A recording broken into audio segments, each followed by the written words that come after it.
You know, there are some stories that completely change the way we live. We're talking about a case that took a household name, something you probably have in your home right now, and turned it into a symbol of terror. This is the story of how a series of murders forever changed the bottles in your medicine cabinet. It was the fall of 1982. An invisible killer was lurking on the shelves of pharmacies and grocery stores, hidden inside one of the most trusted products in America. So, let's go back. We're in the suburbs of Chicago. It's late September 1982. And for 7 people, a simple headache was about to turn into a death sentence. It all started with 12-year-old Mary Kellerman. Then, Adam Jonas died from what everyone thought was a sudden heart attack. The horrifying truth only started to come out when his brother, Stanley, and his sister-in-law, Teresa, died. They had gathered to mourn him and took Tylenol from the very same bottle. That tragic connection was the key that unlocked this terrifying pattern. 7 people, their lives just gone in a matter of hours.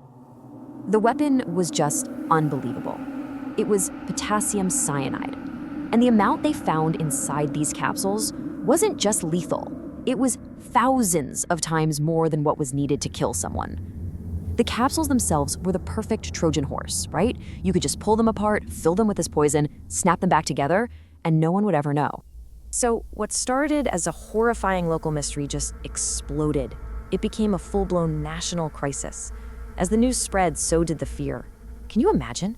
Hospitals all over the country were flooded with people who were terrified they'd been poisoned. Tylenol, a name that meant relief, suddenly meant absolute terror. In the middle of all this chaos, the manufacturer, Johnson & Johnson, did something that was just unheard of at the time. They issued a nationwide recall of every single Tylenol product. That's 31 million bottles pulled from shelves all across America. And the price tag for that recall? Over $100 million. I mean, in 1982 dollars, that is an astronomical amount of money. But the company chairman made it crystal clear. Their first priority was public safety, not profits. And that decision, right there, would literally become the textbook example of how to manage a corporate crisis. Wait, hold on. So how did they even know this didn't happen at the factory? That's the key question, right? Well, investigators traced the lot numbers on the poisoned bottles, and what they found was crucial. The tainted capsules came from 2 totally different manufacturing plants, one in Pennsylvania, the other in Texas. That was the proof.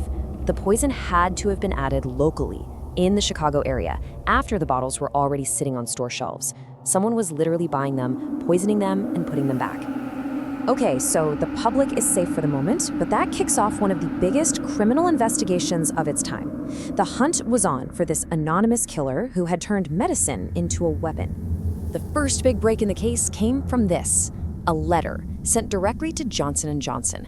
It's just chilling. It demanded $1 million to stop the killing, and the man who wrote it, James Lewis, immediately became suspect number 1.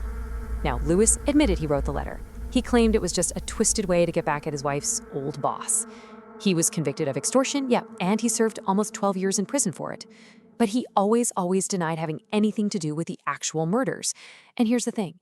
Investigators could never find any physical evidence, nothing to tie him to the cyanide. And then, decades later, when technology caught up and they recovered DNA from the tainted bottles, it wasn't his. James Lewis was never charged with the murders. So, if not Lewis, then who? Were there any other suspects? Oh yeah, the investigation was huge. Over the years, they looked into dozens of people.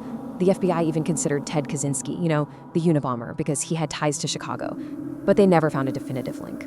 To this day, the case is still officially open. No one has ever been held responsible for those 7 deaths.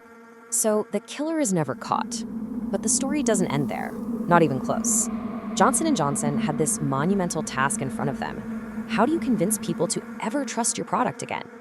Their answer wasn't just some slick ad campaign. It was a complete revolution in product safety. This is what they came up with, the triple-sealed, tamper-evident bottle. First, the box itself was glued shut. Then, a plastic wrap around the neck of the bottle.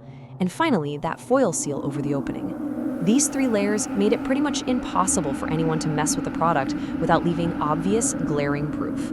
And this design, it became the new gold standard for the entire industry. And the public's reaction was just incredible. By being so decisive and so transparent about protecting their customers, Johnson & Johnson didn't just save their product, they actually made their brand stronger. Their market share had dropped to basically zero, but it bounced back dramatically within just 1 year. But the legacy here is so much bigger than just one company. The Tylenol murders revealed this huge, gaping hole in public safety laws, and it forced the federal government to step in and act. And that response came fast. A little over a year after the deaths, Congress passed the Federal Anti-Tampering Act. This wasn't just a minor regulation, it was landmark legislation born directly from this tragedy in Chicago. This act created entirely new federal crimes. From then on, it was a serious federal offense to tamper with consumer products. Not only that, but it also became illegal to threaten to tamper with them, or even to make false claims about tampering, which took care of all the copycat hoaxes. And the penalties were severe, including up to life in prison if someone died as a result. And that's really the most important legacy of all. The law gave the FDA the power to mandate those tamper-evident seals, so that foil you have to peel off a bottle of aspirin or the plastic wrapper on a new jar of peanut butter, all of it, every single one, is a direct result of this tragedy. It's the reason your medicine cabinet looks the way it does right now. You know, the story of the Tylenol murders is just such a powerful reminder of how one single awful act can change an entire society. It really did lead to safer products and stronger laws that protect us all. But it also leaves us with a pretty big question for today, doesn't it? In our world of complex global supply chains and all kinds of new digital threats, are the protections that were born from this 1982 tragedy still enough? It's something to think about. If you found this deep dive helpful, please give this a like and subscribe to our channel for more explainers that break down the stories that shaped our world.